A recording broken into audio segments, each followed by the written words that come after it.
Blue Onion's TikTok integration works seamlessly, integrating via an O authorization.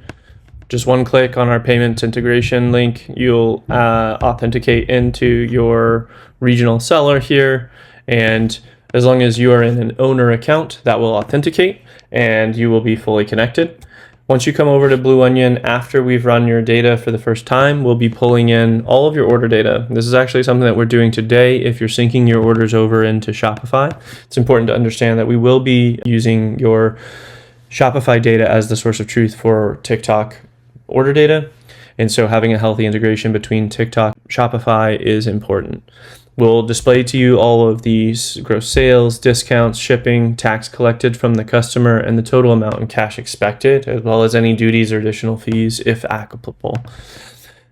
Then further down the list, we will have all of the reconciliation statuses, so what's reconciled, what's not, and you can investigate these further. We will be following this order here that has both a shipping payment and a tax payment through to the payment records. So here is our payments page here. You can find this through our source data payments on the left-hand menu.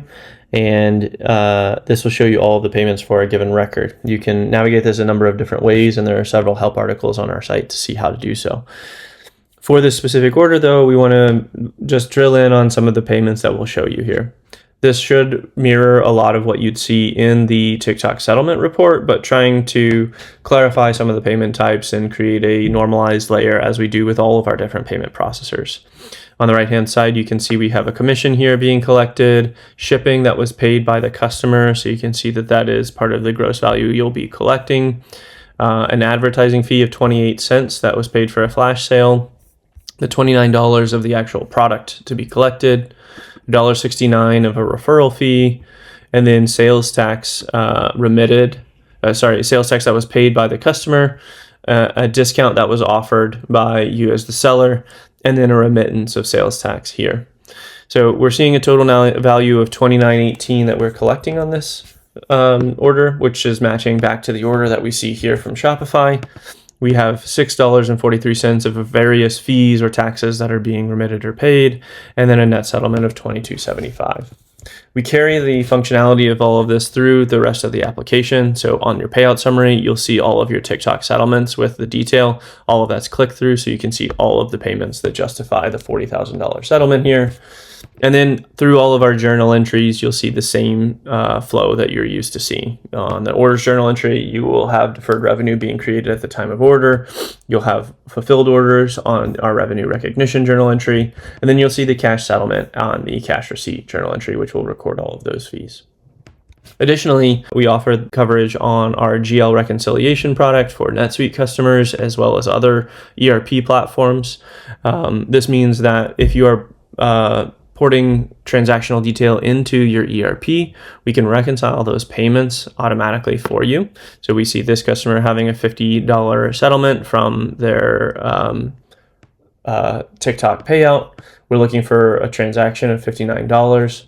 We show you the details of the settlement here. So it looks like we have a variance on what we have from the payment processor of a $59 transaction that's represented as $60.33 by that vendor. And we're also showing you the things that we've taken care of automatically. So a bunch of sales and automatic refunds that are happening. So we see all of that going through, and assuming that they take care of reconciling all of these items. So if we say we take care of this item, and we can do a manual adjustment, say they don't have their taxes set up appropriately, so we're going to record sales tax. We can say tax on this customer deposit, add a finance department, and we just need to change the direction here. We're now free to send this over into their NetSuite, and that will send over as a deposit and as an API. So TikTok is supported as a payment processor, just like any of our other payment processors, if it's seamlessly in and underscores the value prop of what we do at Blue Onion, which is normalize all of these payment processors and create a seamless process and workflow for you to be supported no matter what payment processors you're using.